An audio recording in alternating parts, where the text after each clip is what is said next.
Hi everyone, welcome to the Kansas Energy Program channel.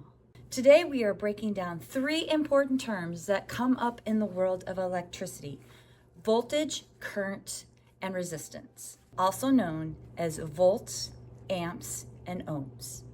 Understanding these basics can give you some insight in how electricity works and why these measurements are important to electrical setup.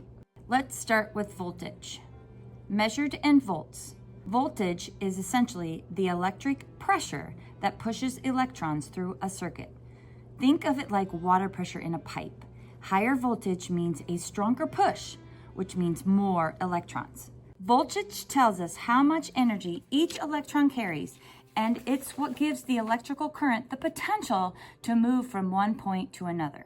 High voltage usually means more energy, but it's crucial to have the right amount. Too much or too little can affect how a device operates.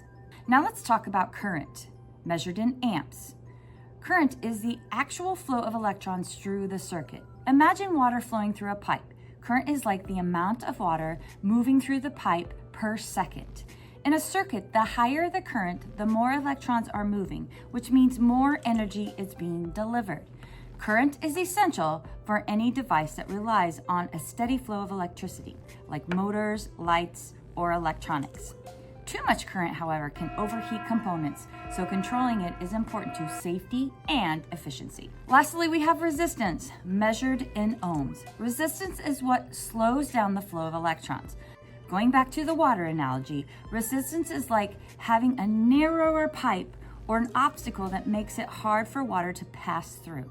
Materials like metals have low resistance, allowing electricity to flow easily, while insulators like rubber have high resistance, blocking current flow.